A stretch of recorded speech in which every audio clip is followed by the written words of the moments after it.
Episode 16 opens on Mantle's old gate, decorated up and down with an elaborate series of lights and streamers, complete with stage below it and the modern wall behind it. Beyond that are the tundra and mountains dividing the horizon. The sky is dark, save for the faint shimmers of pink and orange along its edges. We cut to an apartment in one of Mantle's towers where Robin Hill is overlooking the sliver of sunrise before returning her attention to her scroll. Behind her is Fiona, organizing PR releases between multiple different scrolls at the kitchen table, while Joanna stands guard next to the door. May is reviewing something on her scroll when she notices Robin frown and rub her forehead. Walking over, she lays a supportive hand on Robin's back. Robin glances to May grimly. There are going to be riots. May's worried gaze gains some steel.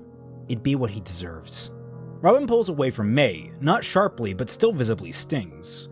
He won't be the one getting hurt. We signed on to take care of the people, not send them to war. Though disappointed by the answer, May's conviction doesn't waver. They deserve to know, and if tearing it all down is what it takes to fix the problem, why would we stop them? Robin remains conflicted, but May pushes, resting a hand on Robin's back. People have already gotten hurt. We can't... Robin cuts her off with a glare. I'm giving the speech. You don't have to convince me. May scowls and goes to speak, but Robin continues. We can't forget why we do what we do. We have to be better than the Atlesians. The words get through to May, who sets her jaw even harder and falls quiet. Now it's Robin's turn to lay her hand on May's back comfortingly. Today is going to change everything, and we're going to be the ones leading everyone through it. And we're going to have to be the leaders they need us to be. Unfortunately for Robin, this advice doesn't go over well for May, who closes her eyes with resignation and a stressed sigh. She pulls away from Robin's touch, and with a hint of disappointment and anger, replies, You'll be the leader they need. Not saying another word, May walks towards the apartment hallway and disappears around the corner. Fiona and Joanna watch without comment, and catching their lingering gazes, Robin turns to the sheep faunus. Stressed, she asks, Fiona, is everything prepared for tonight? With an uncomfortable smile at the tension in the room, the woman replies, Yep. The celebration committee assured us everything is right as rain. They're really pushing to make this more showy than last year, so they're pulling out a bunch of stops. Atlas even approved some of the pricier line items. Robin turns in confusion at that. Really? Joanna huffs emotionlessly. Full circus. Fiona rolls her shoulder, exposing bandages under her collar. Least he could do after what happened with those supplies. Robin doesn't respond, Fiona's words doing nothing to ease her. Robin returns to looking out the window, then back down to her scroll. The camera pans back out the window, and we focus down at the main gate as the light on the horizon begins to dim and fireworks flash up into the sky. A heavy but playful drumbeat builds into a musical montage of people filling the streets to celebrate with sparklers and cheers. Food stalls and snow-themed games are set up for the festivities, and almost immediately the former are swamped, while the latter are enjoyed but also more sparsely. On stage in front of the gate, a band is already rocking out to the music, and patrolling in front of it are John, Nora, and Ren. John smiles warmly at the energy from the crowd. The camera cuts inside to a number of different celebrations around Mantle, all of which keep an eye on the main festivities thanks to nearby screens. There are families spending a comfortable night in, around fire pits with friends in secluded backyards, celebrating with their loved ones on the whole. There are crowded dive bars that are already thrumming with life, including Blake, Yang, Neon, and Flint, all of whom are having a fun time laughing and dancing together. There are loungegoers clinking glasses on high-rises overlooking the city. And one grouchy-looking guy who's already in bed struggling to get some sleep in his apartment with all the noise outside. We then jump around the high-end lounges and the more regal, quieter dinners of the average citizen before coming to a rest inside of Atlas Academy. It's here that we see the matching gate to the frame down in Mantle, a relic of a bygone age that was moved up to Atlas for historic preservation, now a centerpiece of the Academy's main hall. The hall is well decorated and packed to the brim with people. Students, huntsmen, military, and even the odd business person looking to mingle and recruit. As waiters shift around, carrying all sorts of drinks and hors d'oeuvres, a figure comes striding into the room on one of the stairwells with a surprising confidence. RWBY, flush in a dress and wearing a determined smile that's only slightly uneasy. She holds up a fist and curls to talk to it. Okay, RWBY, you can do this. This is your first big chance to be a fancy socialite like Weiss and Yang. You're a huntress now. You can lead people into the maws of bloodthirsty monsters. And most importantly, you decided to wear flats to this party instead of clown stilts. The camera shifts to focus on Ruby's practical footwear as she strikes a defiant pose towards fate. From behind, Weiss sighs. RWBY, what are you doing? RWBY turns and finds Weiss walking forward with no fanfare, adjusting the cuff of her outfit that appears to be a cross between a tux and a dress. She laughs awkwardly. Nothing. Weren't you gonna be wearing a dress? Weiss rolls her eyes, irritated. I'm wearing it, RWBY. RWBY blinks at her. But you're wearing pants. Confused, Weiss asks. And? Shrugging and scratching her head, she just says, Pants. Shaking her head, she walks past RWBY down the stairs. Honestly, you and your sister are so fashionably stunted. You're both bad influences on each other. RWBY bristles and stomps after Weiss. No, I've got my own style, and Yang wasn't responsible for any of that. Weiss shakes her head. It'd be better if she was, then you could just blame her. RWBY crosses her arms. I'm badass, thank you very much. Weiss laughs, their conversation fading as she replies. Please, Zwei was more threatening. There's a pause before RWBY sags. I miss my dog, Weiss. Weiss exhales and averts her eyes. I miss him too. As they walk down the stairs, a quartet of Legion guards walk up, passing by the two for only a moment. This otherwise innocuous moment is highlighted as the two groups pass one another in slow motion before normal time resumes. RWBY pauses, feeling something off, but shaking it off before she continues her bickering with Weiss. Behind her, one of the four soldiers cranes their neck to look at her, if only for a second. We stick with the four, and we montage through a series of Legion hallways, the party occasionally encountering other officers who greet them politely or ignore them. Along the way, they pass through a number of different doors using not just one, but many different keycards, until they come across an unremarkable door labeled Restricted. The leading man uses one of his cards, and while it's accepted, it also asks for a voice print authorization and code. Without a word, the leading man slides to the side, dramatically motioning to one of the shorter officers with a smug grin. She glares at him, steps forward, and speaks. Chalices filled, in a very masculine voice. A moment of analysis, and the door slides open to a small atrium with several offshoots. The four step in, and the man comments, I believe this is where we part ways. Looking to the two smaller officers, he remarks to the one who'd spoken in a masculine voice. Do take care of her. She's a sensitive soul. The officer glares at him openly, huffing and turning away. The other short officer looks up to the man and nods. He nods back with a smile and she leaves. The final of the four finally speaks up. She's going to kill you, you know. The man shrugs and the two begin to walk down the opposite hallway. Her and a very long list of other people. What's one more between friends? Panning down, the camera travels over the polished white tile and the floor darkens, becoming almost obsidian as a number of different feet step into frame. The camera pulls up, revealing it to be a packed dance floor at the heart of a bustling club. We fly through the entrance to the club, past the bouncers, and into a long line of people waiting to get in. Walking into line are Neon and Flint, and a moment later, Yang and Blake arrive, pulling up to the curb riding Bumblebee. Parking, the two of them slide off while Neon gives them an unimpressed look. I still can't believe you brought that relic. Are private vehicles even allowed on the streets anymore? Flint chimes in, more amused than anything. Forget private. I don't even think I've ever seen anything with actual wheels on these roads since I was 3. Yang is stoic, closing her eyes as she self-righteously proclaims, Look, club hopping was what Bumblebee was built for. They can try to take her from my cold, dead hand. Blake smirks at Yang's pomp before saying, We got the permits from Pietro. And Yang immediately echoes that. And we got the permits from Pietro. The line shifts forward as Flint remarks, For real? Since when has he given you two special treatment? Blake, sharing a smug look with Yang, retorts, Maybe if you had asserted yourselves more at the donation drives, you'd have gotten special treatment too. Neon waves a hand through the air. Nah, you're super lucky. For realsies. You can get into a lot of trouble pushing your nose into the Huntress's biz. We got paid and didn't have to move a muscle. Worth. The line shifts again and the four near the front. Noticing this, Neon grows even giddier, her tail swishing excitedly behind her. Flint swats it away, partly annoyed, partly amused by his partner. Hey, calm down there, girl, we'll be inside soon enough. This only makes Neon jitter more excitedly. Oh, but we're so close! Blake raises a brow. Something special about this place? Neon looks at her with a determined glimmer in her eye. It's only the newest, coolest, most lit place in all of Mantle.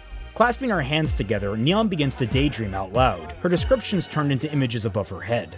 Recurved dance floors that keep your feet from getting sore, quarterly volumetric smoke infusions for maximum laser light visibility, a bar that stocks some of the rarest drinks you can't even import anymore, exclusive music deals with Vivzy Drop, Snowshoe, and NSYNC? Squealing with glee, Neon shoves her hands into the air. It's going to be the bomb!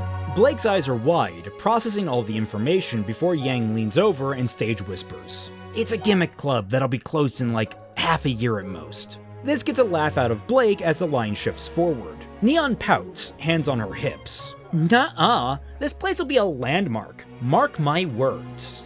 Yang rolls her eyes. Oh please, every club that's ever started with this big of a push is always a flash in the pan. Seen it happen enough down in Vale. Gaze narrowed, Neon pushes back. Well, notice where we're not? But she's surprised when Flint chips in, on Yang's side. Actually, I kinda see your point. Now that I think about it, didn't that happen to the Tops? Had that everything's gold shtick.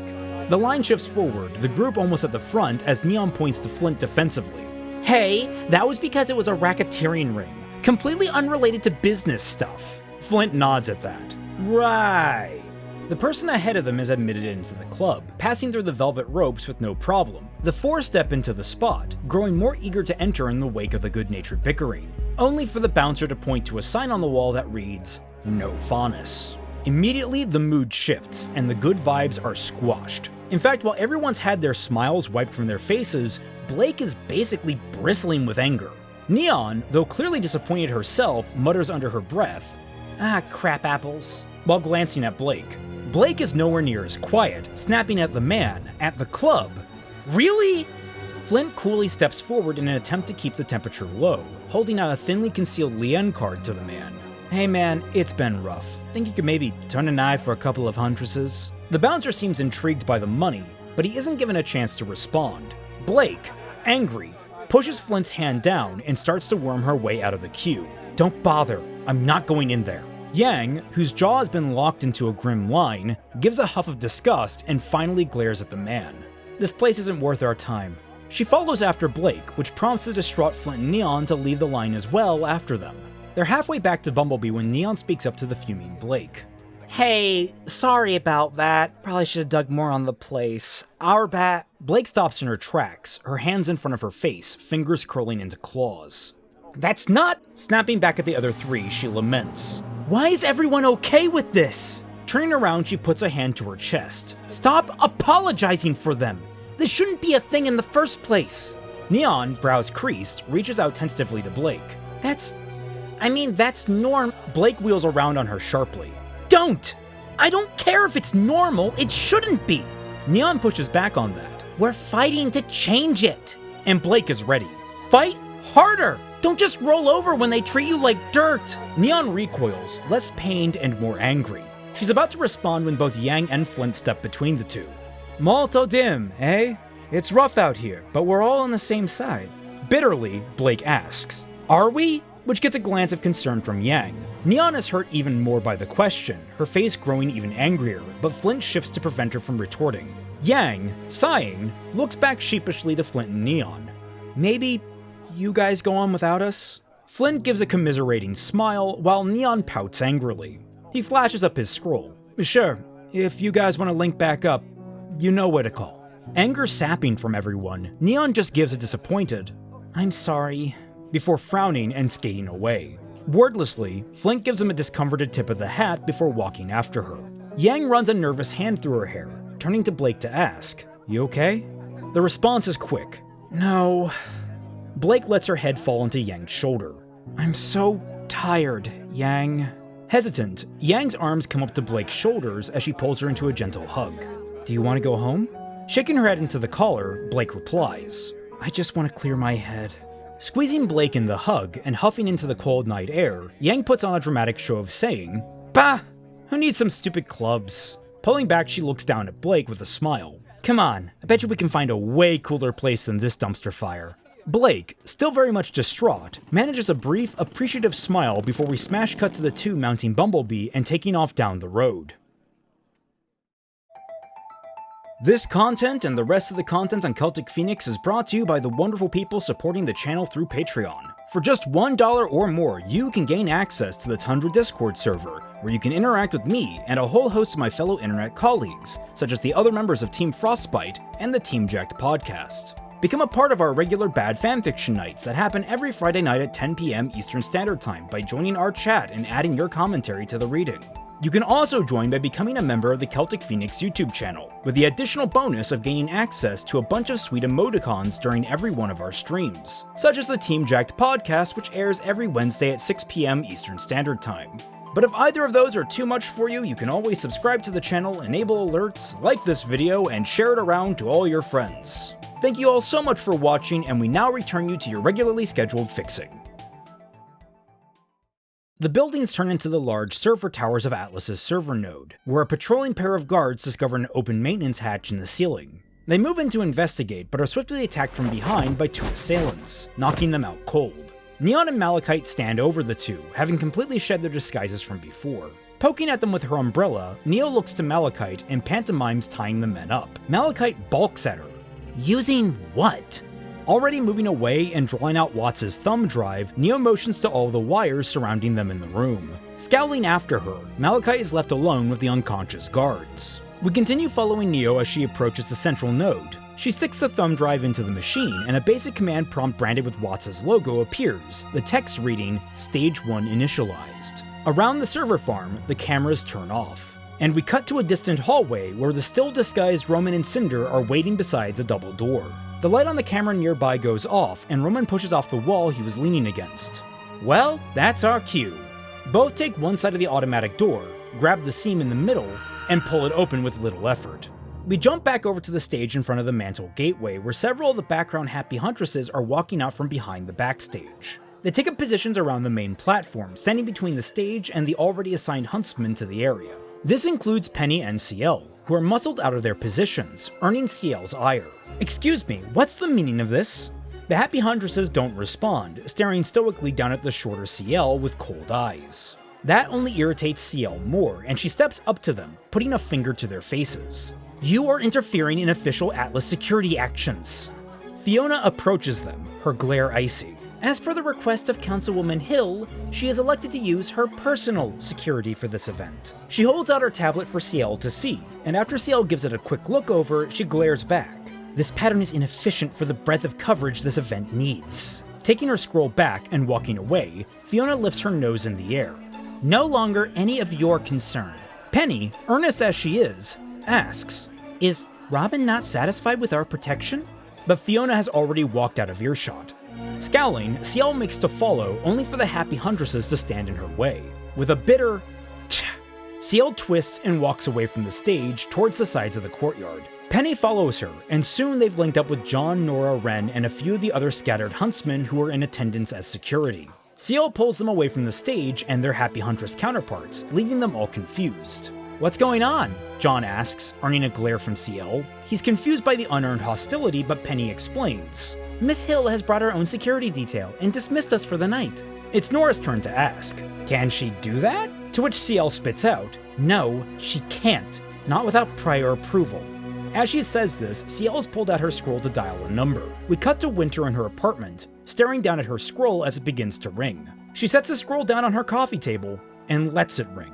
CL looks at the unanswered phone with consternation, looking less and less sure how to proceed with each ring. On the final ring, before going to voicemail, she ends the call. Taking a moment to recenter herself, she looks to the small crowd of huntsmen and military members under her command. Pinching the bridge of her nose, she makes a choice. The councilwoman has informed us that she no longer wishes for our direct protection. We can't abandon our posts, so we'll be smart about this. Squad leaders, hang back and find good Overwatch locations. Uniforms in the crowd will just make people uncomfortable. Huntsmen? CL looks to the huntsmen, who are on the whole wearing clothing that appears far more casual. Mingle in the crowds and stay alert. Nora and Penny off to the side begin to hop excitedly as CL explains the plan. When the spiel ends, the two begin chatting together about all the different stalls they're going to go see, ignoring CL as she scolds them that they're on the clock. John, along with most of the other huntsmen, merely nod in silent agreement. The huntsmen begin to converse with one another, coordinating approaches. While John joins in with this on behalf of his team, CL is left rubbing her forehead and scowling at the unanswered scroll. Ren, who is waiting for instruction from John, idly comments to her, "I've always been impressed by the ability of leaders to make spur-of-the-moment decisions like that. It is something of a talent I wish I possessed." CL is flattered by the remark, but does little to relieve her stress. Thank you, but it's not as impressive as you think, I promise. Tilting his head, Ren disagrees. On the contrary, a decision like that would take me some time to arrive at comfortably. Growing a wry smile, Ciel comments back. Unfortunately, there's nothing comfortable about it. Nodding, Ren replies. I see. Noticing movement in the crowd and John returning, Ren asks, would you be willing to discuss this later? I would be greatly interested in your thoughts on leadership. A little surprised by the offer, Ciel's brows raise. I wouldn't be opposed. Still chatting with Penny, Nora only picks up on the conversation between Ciel and Ren halfway through, her energy deflating as the two talk more and more. By the time John returns to the fore, Nora is bidding farewell to Penny with a feigned excitement, and falling in beside Ren, strangely uncomfortable and demure. The moment passes when John speaks to Nora and Ren. Alright, we're sticking together and heading northwest through the crowd. Neutral expressions, Ren and Nora nod, and the three melt into the crowd. The camera pans down to the curb as they vanish, and travels along it until it passes the wheels of Bumblebee. It slides out from the stationary bike to reveal one of Mantle's parks, covered in a fresh layer of snow, and the lamps already lighting it with a warm orange light. Blake and Yang are both walking down the path, with Yang watching the closed-off Blake cautiously. Looking to the sky and catching a snowflake, Yang tries to spur conversation by remarking, "Guess they turn off the heaters around here. I can see why, the snow is nice." Blake hums in agreement, but otherwise doesn't really add to the conversation. They continue on in silence. Halfway to the center of the park, Blake finally speaks, disappointment clear in her voice. Why didn't you say anything? Yang furrows her brow for a second before answering. What? With Neon and Flint? Blake nods with a hum, and Yang replies. Because I think I get where they're coming from. Blake eyes Yang warily, but frowns when Yang goes to hand over her metal arm while elaborating. When something seems impossible, you grow numb to it. Every tiny step feels like a hard-won victory worth celebrating. But when someone points out how big the problem still is, it becomes exhausting to see how far you have to go. You start to drown after barely treading water. Blake looks to the sky now, letting out a cold puff of air. Maybe. You're probably right. Yang smiles now, still with an underlying tension. Don't go thinking you're wrong. Crap like that shouldn't happen to anyone, and I'm with you on that. I just, get it. Blake actually laughs a little at that, growing a wry smile. I was going to say, maybe I should relax a little. Neon and Flint didn't deserve me snapping at them. Yang shakes her head fondly.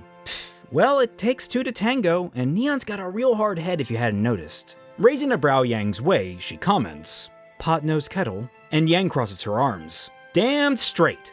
Blake laughs now, the dour mood dispelled by Yang's shenanigans. Beaming at her success, she hops on the stone wall of the bridge they're walking across, balancing playfully as she remarks, There's my Blakey.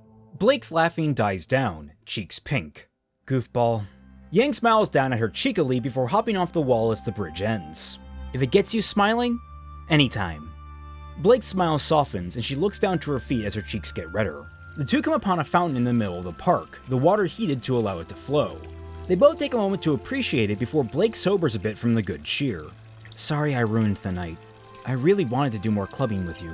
Yang softly bumps shoulders with Blake as she replies, The clubs aren't what make it special.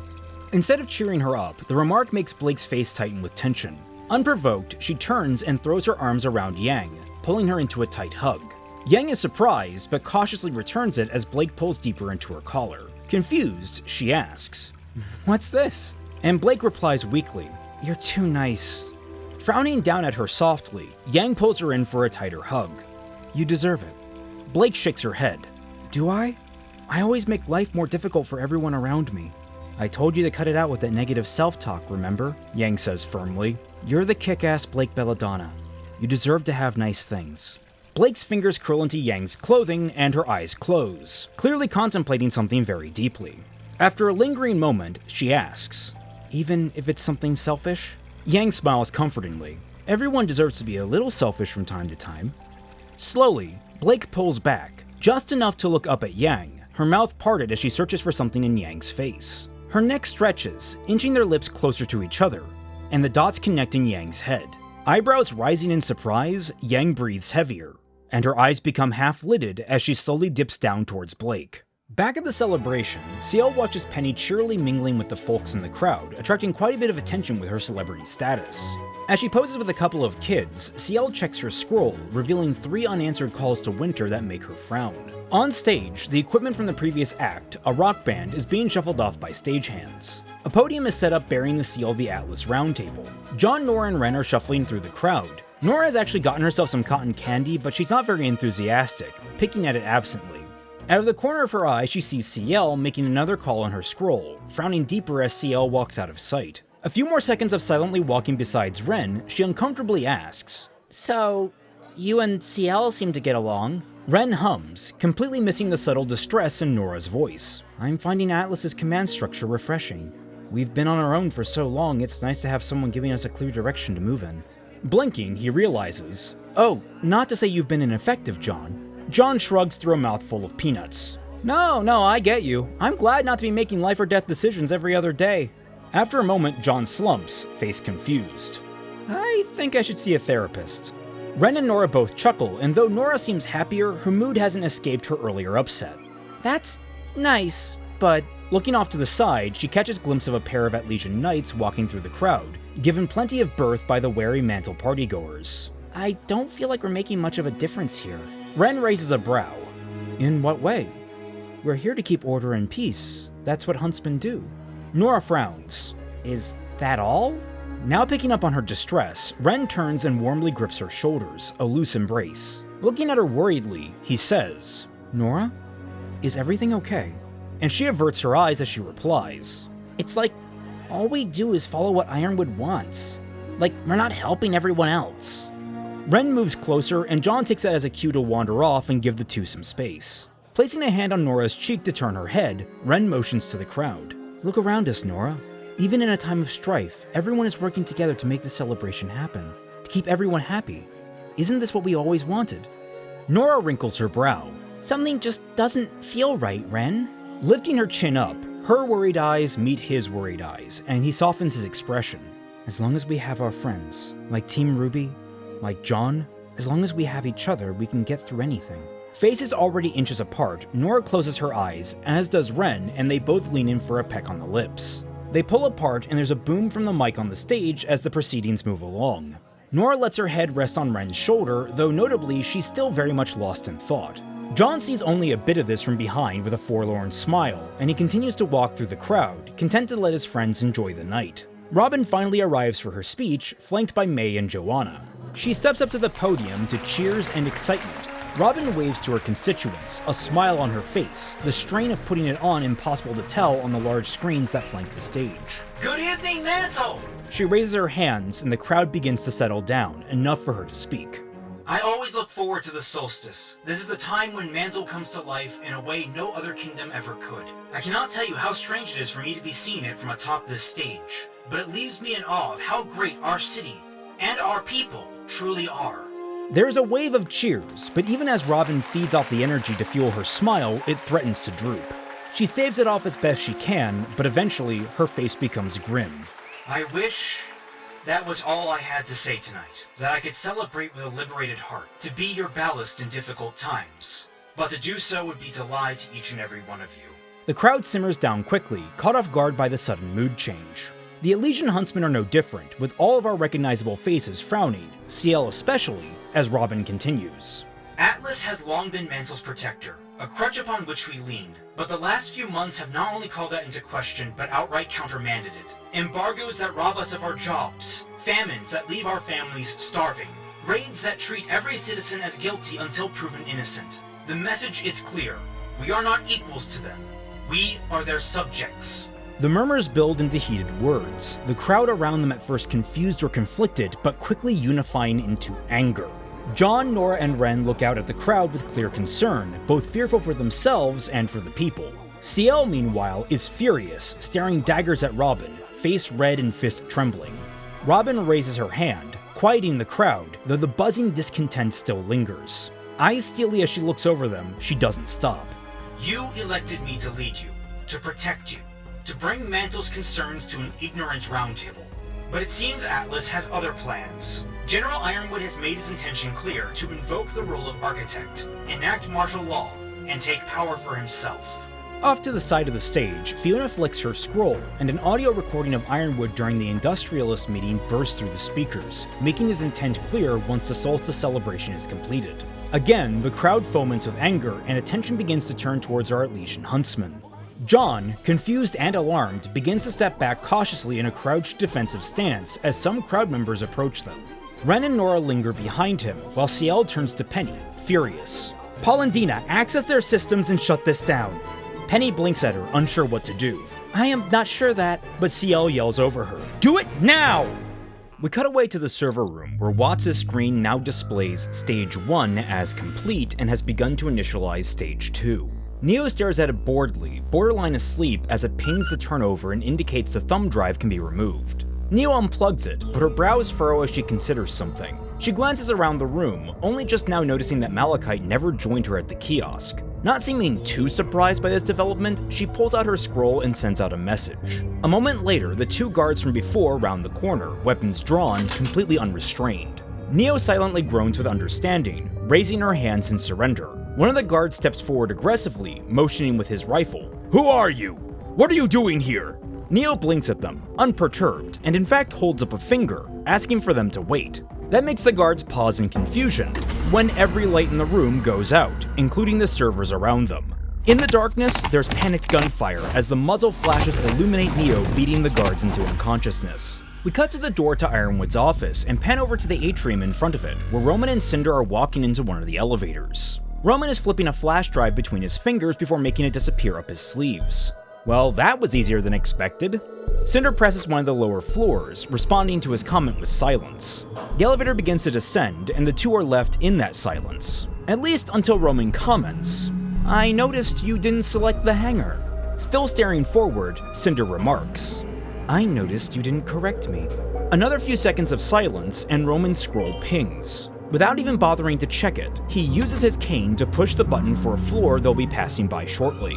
You know, that was my mistake. Cinder looks at him, confused as the elevator comes to a stop and he waltzes out of it, giving her a polite bow.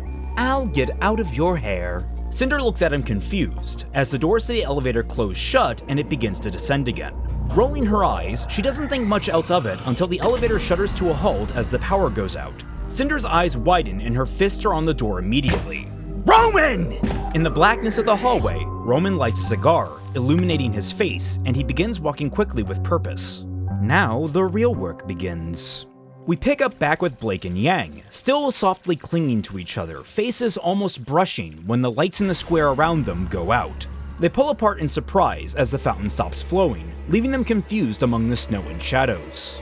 Jumping over to the mantle speech, Robin is glaring at one of the screens as Ironwood's audio ends, as if the audio recording were the man himself, as she adds, He will claim his intentions are noble, but there is no justification for this move. Down with the Elysian Huntsmen, the crowd is closed in around them, and a rock sails out towards Ren, which John deflects with his shield.